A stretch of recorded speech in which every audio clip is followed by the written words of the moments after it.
Well, Bill, welcome to Sudbury. Thanks. Glad you can make it.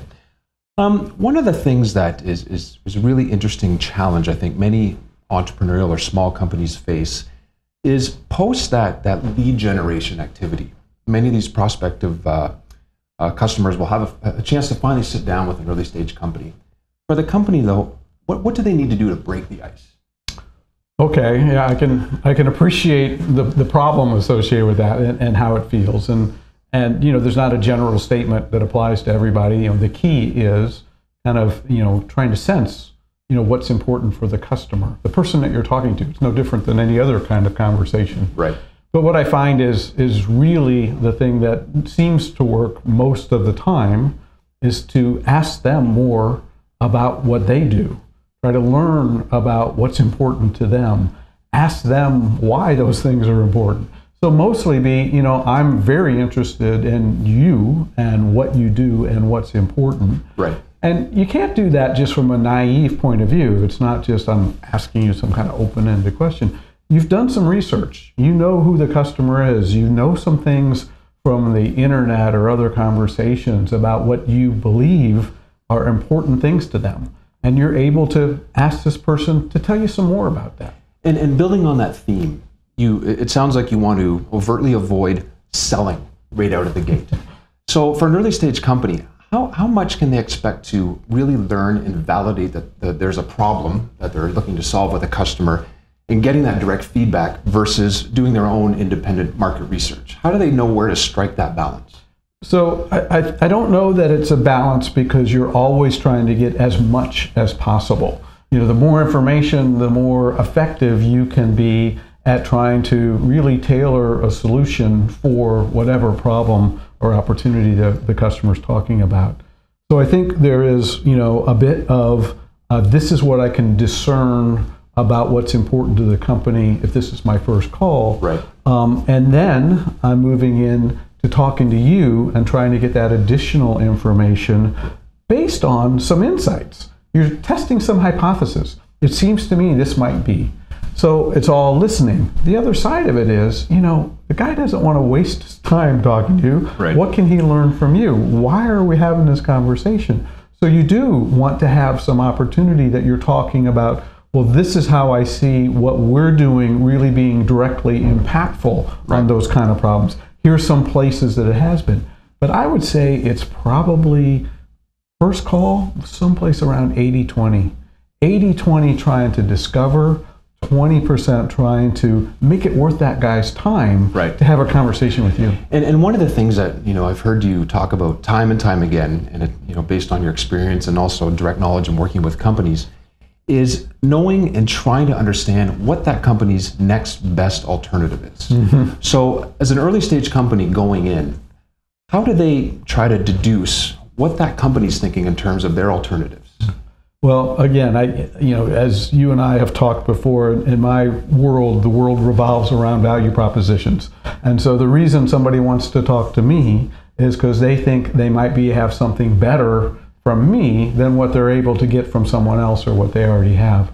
So I think it really behooves you as a company trying to provide value to someone to do some research around who are the competitors, how are these problems getting solved in other places, who are they buying from already, who am I competing with somewhere else. And I may not get answers to all those.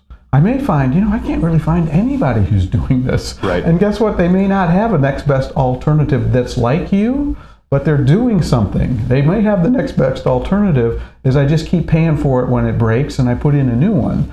And you're able to say, well, this alternative allows you to not have it break so often. Right. So then you don't have to pay to have it done again. But you need to know that because at the end of the day, if you're not differentiated in providing value, there's no reason that customers should be buying from you. Right. So one of the things kind of extending on that, you often hear that big companies like the responsiveness of small companies. Mm-hmm. Limited bureaucracy, the CEO will pick up the phone. How important as a differentiator should a small company realize that is as a core differentiator? How important is that responsiveness out of the gate? Well, again, you got to understand what the customer's needs are. You've got to understand that in the business that they're in and the suppliers like me are in, it's important to them to have quick response. I know why. It costs them money, it costs them downtime, it costs them frustration. These are the reasons. And if I can take that away, right, I'm better than the guy who physically can't do that. And so one of the frustrations for small companies is big companies are slow. One of the frustrations for big companies a lot of times is big companies are slow. Right. And so taking advantage of that kind of innate asset of being able to be responsive is really something only the small guy can do.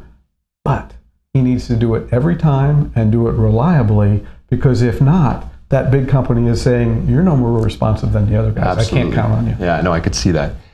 So one last question. Many early stage companies, small enterprises, often evaluate, should I be going to trade shows? What is the value proposition of me being there? And I'm wondering, from your experience, if an early stage company were to say, do I go or do I not go? How would they assess, why am I here and what am I looking to achieve? What would you provide them in terms of insight and guidance in terms of getting the most out of those shows? Well, I think that's a good question, because I think those two questions you ask are exactly the ones that needs to go through that small company or that early stage company's mind. Why am I going? And what do I expect to do when I'm there? And you're really trying to crisp up those answers. And I think in almost all cases, you'll come to a very good conclusion that says what I'm going there for is access to customers. One of my limitations as a small company is I can't get meetings with customers. And I can't talk to them, and I can't tell them my story. And having a trade show gives you the opportunity to do that for a whole number of people. The other side of it, though, is you get the opportunity to learn from people. So again, you're not just pitching people about why they should buy, but you got people coming in as browsers, and you're asking them, so how are you browsing? How come? What are you thinking about?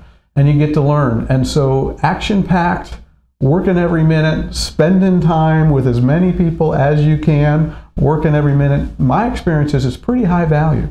And you're going to do it at least once. And if you discern that it's not after that, you can make a different decision. But that time that you do it, I would think as a small company, that's a great way to get good face-to-face market access. Absolutely. Bill, we appreciate your time and thank you for your insight. Thank you. I've enjoyed it.